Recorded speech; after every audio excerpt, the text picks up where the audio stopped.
Apakah Anda pernah bertanya-tanya apa yang terjadi dengan orang yang hilang dan tidak pernah ditemukan? Dan jika, setelah bertahun-tahun, petunjuk penting ditemukan, mengubah arah penyelidikan sepenuhnya? Selamat datang di saluran kami, di mana hari ini saya akan berbagi cerita nyata dan menarik yang akan membuat Anda terus memikirkannya hingga akhir. Jadi, bersiaplah untuk perjalanan yang mengasyikkan dan penuh misteri yang akan membuat Anda menempel pada layar hingga akhir cerita. Bab 1. Hilangnya Mahara. Mahara adalah seorang wanita muda berusia 22 tahun yang tinggal bersama ibunya di sebuah rumah kecil di kota kelahirannya. Dia adalah orang yang tenang dan damai, yang suka menghabiskan waktu membaca dan menggambar. Mahara baru saja lulus kuliah dan sedang mencari pekerjaan di bidang seni. Pada hari hilangnya, Mahara pergi keluar rumah untuk berjalan-jalan malam. Dia biasa melakukannya sesekali untuk meredakan stres dan berpikir. Ibunya tidak khawatir pada awalnya, karena Mahara pernah melakukannya sebelumnya. Namun, ketika malam mulai larut dan Mahara tidak kembali, ibunya mulai khawatir dan memanggil polisi. Polisi segera melakukan pencarian, tetapi tidak menemukan jejak tentang keberadaan Mahara. Berita tentang hilangnya Mahara menyebar cepat di kota dan masyarakat bersatu untuk membantu mencarinya. Tim pencari dan sukarelawan mencari Mahara selama beberapa hari, tetapi tidak menemukan apapun. Kota itu dalam keadaan syok dan kekhawatiran tentang keamanan masyarakat meningkat. Orang-orang mulai mengunci pintu mereka di malam hari dan lebih waspada. Ibunya Mahara tidak bisa dihibur dan teman-teman Mahara dalam keadaan syok. Polisi mulai menyelidiki semua kemungkinan, termasuk penculikan atau pembunuhan, tetapi tidak menemukan apapun. Masyarakat kecil itu hancur dengan hilangnya misterius Mahara dan tidak ada yang bisa membayangkan apa yang telah terjadi padanya. Bab 2. Penemuan. Setelah berbulan-bulan mencari tanpa hasil, pihak berwenang mulai percaya bahwa kasus Mahara akan menjadi salah satu dari banyak kasus hilang tanpa solusi. Namun, sebuah panggilan telepon anonim mengubah sepenuhnya arah investigasi. Orang yang menelepon mengatakan bahwa ada informasi penting tentang keberadaan Mahara dan meminta untuk bertemu dengan polisi di tempat terpencil. Polisi menjadi curiga, tetapi memutuskan untuk melanjutkan pertemuan. Ketika tim tiba di tempat yang disepakati, mereka menemukan sebuah map dengan informasi tentang kasus Mahara. Map tersebut berisi foto, laporan, dan bukti-bukti lain yang menunjukkan keterlibatan seorang polisi setempat dalam hilangnya Mahara. Polisi terkejut dan mulai menyelidiki polisi tersebut. Dia adalah orang pertama yang tiba di tempat kejadian dan memiliki catatan yang mencurigakan. Meskipun ia membantah keterlibatan apapun, bukti-bukti terhadapnya sangat kuat dan polisi mulai membangun kasus. Kota itu terkejut dengan kemungkinan bahwa seorang polisi terlibat dalam hilangnya Mahara. Kepercayaan pada polisi goyah dan masyarakat mulai mempertanyakan integritas polisi mereka. Sementara itu, penyelidikan berlanjut dan polisi mencoba mengumpulkan lebih banyak bukti terhadap polisi yang dicurigai. Ibu Mahara hancur mendengar berita itu dan penduduk setempat semakin terguncang dengan kemungkinan bahwa seorang polisi dapat menjadi pelaku hilangnya Mahara. Bab 3. Pengusaha. Penyelidikan tentang polisi yang mencurigakan berlanjut dan polisi akhirnya menemukan sesuatu yang lebih mengejutkan. Selama analisis rekaman kamera pengawas pada malam kepergian Mahara, polisi mengidentifikasi sebuah mobil yang melewati lokasi kepergian Mahara segera setelah dia pergi.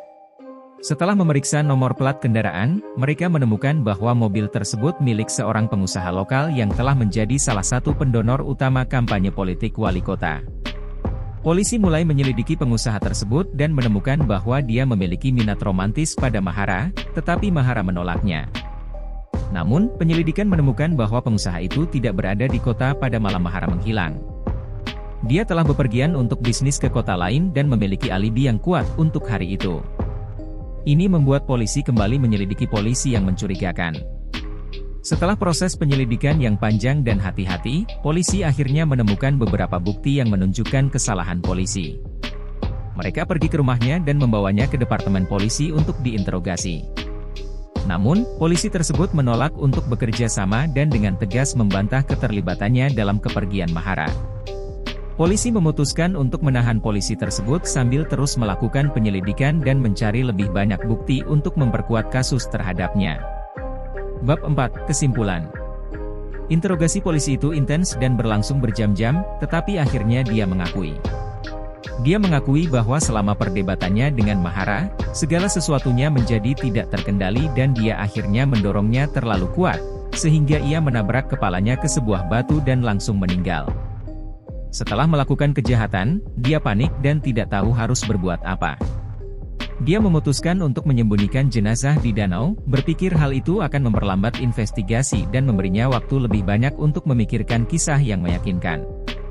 Dia juga melemparkan tas ranselnya di tempat yang jauh, agar terlihat seperti dia hanya menghilang. Pengakuan polisi itu mengguncangkan komunitas, terutama karena dia adalah seorang petugas polisi dan seharusnya berada di pihak hukum. Orang-orang bertanya-tanya bagaimana dia bisa melakukan kejahatan serius seperti itu dan mencoba menutupinya. Departemen kepolisian juga mendapat sorotan, karena tampaknya mereka telah menutupi kejahatan polisi tersebut. Investigasi terus berlanjut dan proses hukum dimulai. Keluarga Mahara dan polisi itu hancur. Sementara keluarga Mahara berjuang untuk menerima kehilangannya, keluarga polisi itu berjuang untuk menerima bahwa dia telah menjadi seorang pembunuh. Akhir dari kisah ini akan mengubah hidup banyak orang selamanya. Bab 5. Kejutan. Akhir yang tak terduga dari kisah ini mengejutkan semua orang. Mahara, yang dianggap telah meninggal, muncul di kantor polisi 1 minggu setelah pengakuan polisi. Dia mengatakan bahwa dia telah melarikan diri dari kota karena tidak tahan lagi dengan tekanan dan memutuskan untuk memulai kehidupan baru di tempat lain. Komunitas terkejut dengan berita bahwa Mahara masih hidup dan bahwa semuanya hanyalah kesalahpahaman. Mahara meminta maaf atas kebingungan yang dia sebabkan dan menawarkan kerjasama dengan otoritas untuk membersihkan nama polisi itu. Dia menjelaskan bahwa dia meninggalkan kota karena masalah di rumah dan ingin memulai hidup baru di tempat lain. Dia tidak memiliki ide bahwa kepergiannya menyebabkan banyak kehebohan dan tidak bermaksud menyakiti siapapun. Detektif-detektif sangat terkejut dengan situasinya dan segera menghubungi keluarga Mahara untuk memberitahu bahwa dia masih hidup dan baik-baik saja.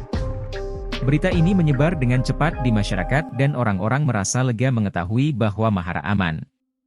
Polisi yang telah mengakui pembunuhan itu terkejut mengetahui bahwa Mahara masih hidup dan bahwa dia telah mengaku melakukan kejahatan yang tidak dilakukannya. Dia berargumen bahwa pada malam itu dia minum alkohol dan tidak jelas ingatannya tentang peristiwa yang menyebabkan pertengkaran dengan Mahara. Dia langsung dibebaskan dari penjara dan penyelidikan dibuka kembali untuk mencoba menemukan kebenaran tentang hilangnya Mahara. Pada akhirnya, putaran yang sebenarnya dalam cerita adalah bahwa Mahara masih hidup dan semuanya hanyalah kesalahpahaman. Masyarakat belajar pelajaran berharga tentang tidak membuat kesimpulan tergesa-gesa dan menunggu semua informasi sebelum menilai seseorang.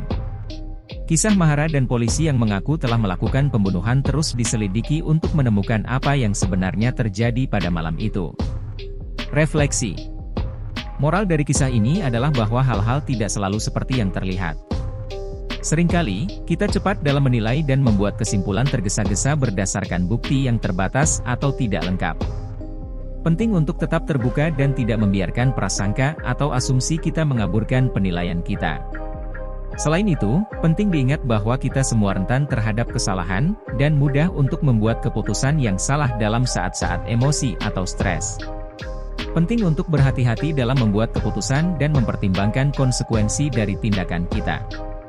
Jika kita membuat kesalahan, kita harus memiliki keberanian untuk bertanggung jawab dan menghadapi konsekuensi dari tindakan kita. Terakhir, saya harap Anda menikmati video ini dan jika Anda memiliki saran topik untuk video berikutnya atau ingin meninggalkan komentar atau pertanyaan, silakan berinteraksi dengan saluran di komentar di bawah. Jangan lupa untuk berlangganan saluran dan aktifkan lonceng untuk menerima pemberitahuan tentang video baru. Sampai jumpa!